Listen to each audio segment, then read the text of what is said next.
বেসরকারি উন্নয়ন সংস্থার বরাদ্দে নদীতে বাঁধ দিয়ে প্রথমে সড়ক পরে বাজার তৈরি হয়েছে।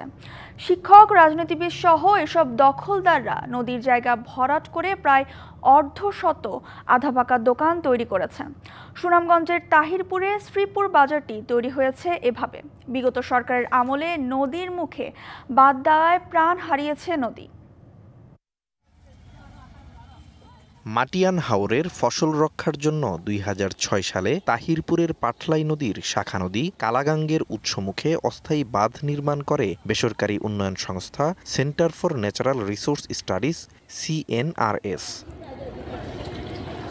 এসব বাঁধ এমনভাবে নির্মাণ করা হয় যাতে বর্ষায় ভেঙে নদীতে নৌকা চলাচল করতে পারে। মাটিয়াইন হাওরে একটা বাঁধ দেওয়া হয়েছিল আর কি, পুরা হাওরে ফসল রক্ষা করার জন্য ওইখানে একটা ছোট বাঁধ দেওয়া হয়েছিল। তবে এই বাঁধটি স্থানীয় প্রভাবশালীরা দখল করে মাটি ফেলে উঁচু করে বাড়িয়েছে বাজারের পরিধি, যেখানে প্রায় অর্ধশত আধাপাকা দোকানঘর নির্মাণ করা হয়েছে। যমুনা ইলেকট্রনিক্স ঈদে ডাবল খুশি অফার সিজন 3, যে কোনো পণ্য কিনলেই পাচ্ছেন নিশ্চিত ঈদ উপহার। দখলদারদের দাবি, এটি নদীতে হলেও তাদের আবেদনের প্রেক্ষিতে তারা প্রশাসনের কাছ থেকে এর বন্দোবস্ত নিয়েছেন।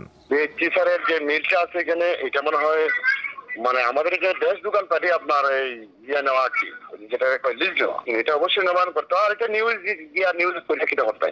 এদিকে নদীর উৎসমুখে বাঁধ দেওয়ার কারণে প্রাণ হারিয়েছে কালাগাঙ্গ নদীটি। নদীর আবদ্ধ পানি দূষিত হয়ে বিভিন্ন রোগের প্রাদুর্ভাব বেড়েছে। এছাড়াও ফসল আবাদের সময় হাওরের কিছু এলাকায় দেখা দেয় জলাবদ্ধতা, ফলে প্রতি বছরই হাওরের অন্য এলাকার বাঁধ কেটে দিয়ে পানি অপসারণ করতে হয়। যে টলা তাইরপুরের লাইন বাই টলার গাড় আছে, গাড়টা পর্যন্ত নাই গিয়া এরা বিট করিয়া বাজার দোকানপাট মানালিতে আছে।